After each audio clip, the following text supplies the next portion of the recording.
Assalamu alaikum wa rahmatullahi ta'ala wa barakatuh.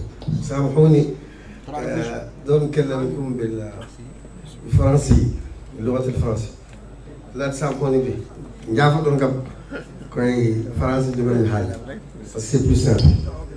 Je vous remercie, Monsieur le Président et chers amis, pour cette très belle initiative, encore une. Je remercie tous ceux qui sont présents ici et surtout, je vous remercie de me donner la parole dans ce panel aussi riche. Et encore une fois, la HAPA fait plus que ce qu'elle a à faire, elle fait dans la culture, dans la civilisation, plus que dans la régulation, et ça c'est extrêmement important. Je vous le dis comme je le pense. Alors, le thème qui nous est proposé est évidemment un thème tout d'abord très compliqué à présenter, mais extraordinairement riche à examiner, à étudier. Le rayonnement dont il peut s'agir ici, c'est évidemment c'est le rayonnement culturel. Mais quelle est la vraie richesse d'une nation? C'est sa culture.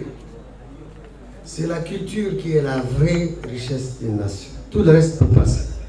Sa culture, elle, traduit ce qu'elle a apporté au reste du monde. C'est la raison pour laquelle c'est la culture qui est vraiment la vraie richesse d'une nation. Et nous avons une culture diverse, profonde, très métissée, mais qui nous particularise dans le monde. Et qui dit, moi je suis mauritanien, je ne suis pas sénégalais, je ne suis pas marocain, je suis tout cela à la fois, mais je suis moi-même. Ça c'est fondamental. C'est un message de rayonnement. C'est-à-dire que c'est quelque chose qui est censé exprimer ce que nous sommes dans le reste du monde. Et qui fait que où que nous soyons, nous, Mauritaniens, on nous regardera comme étant une nation entière, une nation qui a son mot à dire dans le concert des nations. Alors, la question qui va donc se poser, c'est comment, précisément, cela va-t-il s'exprimer? Parce qu'il faut bien qu'ailleurs, on sache qui nous sommes. Il faut d'abord que nous-mêmes nous sachions qui nous sommes et qu'ailleurs, on sache ce que nous sommes. Eh bien, qui va être le vecteur de ce message? Le vecteur d'un message, c'est aussi simple que ça, c'est le messager. C'est dans la qualité d'un messager qu'un message peut passer réellement. Donner un message, n'importe lequel, à n'importe qui, et le message ne passera pas ou ne passera pas comme vous aimeriez qu'il passe. C'est aussi simple que ça. C'est pour ça qu'on ne peut pas en réalité détacher la qualité d'un message d'avec la qualité du messager. Or, quel est le messager aujourd'hui d'une culture? Dans le monde d'aujourd'hui, je veux dire dans le monde qui est celui du XXIe siècle. Mais ce sont les médias. C'est à travers les médias que s'expriment réellement les valeurs d'une nation. C'est à travers les médias qu'on peut savoir ce que pensent les uns et les autres. Ce qui veut dire donc que c'est à travers la qualité du messager, donc des médias, que l'on peut apprécier réellement ce que nous sommes. Parce qu'il est censé, si cette qualité est authentique, exprimer l'authenticité précisément de ce que cherche celui qui a envoyé le message. Si vous avez un média ou des médias qui ont la qualité requise, qui expriment sincèrement et véritablement ce qui est une nation ou ce que traduit une nation, alors réellement, eh bien cette culture sera connue pour ce qu'elle est authentiquement. Parce que vous avez quelque chose d'alors de fondamental, c'est la crédibilité du message. Donc si vous avez une presse, par exemple, pour ne prendre que cet aspect-là des médias, qui n'est pas respectée, comment voulez-vous qu'elle traduise la réalité de la culture du pays qu'elle est supposée exprimer?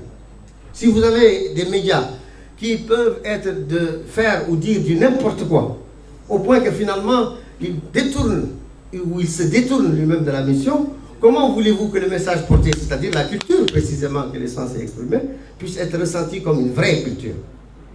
C'est impossible.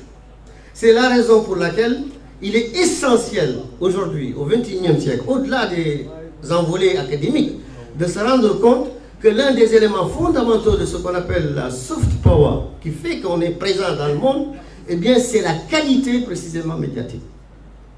D'autant plus qu'on le sait, ce qui exprime le mieux aujourd'hui, disons, l'universel consensus sur la manière dont on doit vivre chacun, c'est la démocratie. Aujourd'hui, si vous n'avez pas cette qualité d'être un démocrate, c'est-à-dire d'exprimer la volonté d'un peuple donné, vous n'êtes pas entendu, vous n'êtes pas écouté. Et on a beau dire, beau faire, quoi que l'on puisse penser de soi-même, les autres ne penseront pas la même chose de nous. Donc votre rayonnement n'ira pas au-delà de votre propre espace, de votre propre univers. Vous rayonnez sur vous-même. Bon, ce n'est pas le propre d'un rayonnement que de rayonner sur lui-même. Le propre d'un rayonnement, c'est de s'exprimer à l'extérieur. Donc c'est l'une des raisons pour lesquelles le fondement même de la démocratie aujourd'hui, mais ce sont les médias, c'est l'expression, ce sont les libertés d'expression. Si donc vous avez les médias qui peuvent effectivement exprimer ces libertés, dans la pensée, dans la façon de voir, dans la façon de s'exprimer au sens vraiment authentique du mot, alors vous avez là la signature d'une démocratie. Pas de démocratie authentique sans, en réalité, des médias de qualité. Des médias qui sont crédibles. Voilà aussi l'une des raisons pour lesquelles l'un des aspects essentiels du rayonnement d'une nation dans le monde aujourd'hui, c'est de montrer qu'on vit bien, qu'on vit mieux, et que c'est le peuple du pays qui a en main sa propre destinée. Alors ça, vous imposez le respect au reste du monde. Là, vous rayonnez. Et ça, ce qui peut le montrer, c'est précisément la qualité des médias. Et je ne vais pas trop vous discourir dessus, mais l'un des signes les plus évidents de ce que j'appelle la tranquillité d'esprit d'une nation, c'est que ces médias expriment ce que c'est que cette même nation. Par exemple, la diversité. Si vous avez une nation multiple, plurielle, comme la Mauritanie, que vous avez des médias qui expriment cette diversité et cette multiplicité, alors vous avez là un signe évident d'une nation apaisée. D'une nation qui vit elle-même ce qu'elle est, qui se vit en tant que nation, qui n'a aucun complexe vis-à-vis d'elle-même et par rapport aux autres. Son rayonnement peut donc être éclatant. Mais si vous avez une nation dont la vie ou dans le vécu ne s'exprime ça dans cette réalité profonde, alors vous pouvez vous dire n'importe quoi, vous pouvez vous imaginer tout ce que vous voulez, mais jamais elle n'exprimera cette réalité. Et les médias à ce moment-là, n'exprimant pas cette réalité, n'auront pas contribué à ce rayonnement-là. On peut aussi penser qu'un pays comme la Mauritanie, son rayonnement doit être un rayonnement, je dirais, focalisé, holistique. Ça veut dire quoi? Ça veut dire que nous avons une mission.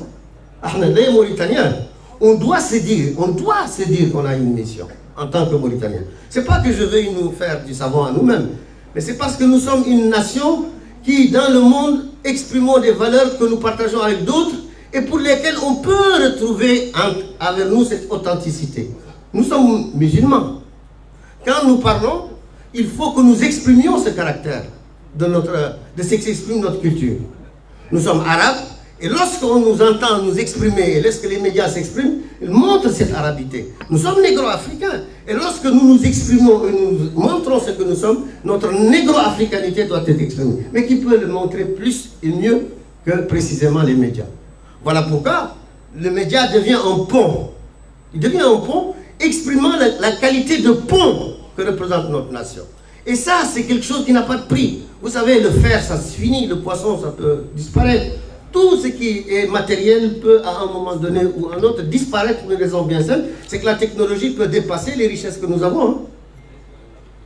Il se peut qu'il y ait des progrès tels qu'on n'a plus besoin de vendre du poisson. On va faire peut-être du poisson dans les laboratoires. D'ailleurs, ça commence. Plein de choses comme ça. Mais il y a une chose qui ne peut pas disparaître. C'est l'intelligence d'une nation. C'est-à-dire ce qui fait que c'est une nation authentique, c'est-à-dire le sens de sa culture, qui est l'expression de sa civilisation. Et sa grandeur, sa vraie grandeur, elle est là. Je vous remercie.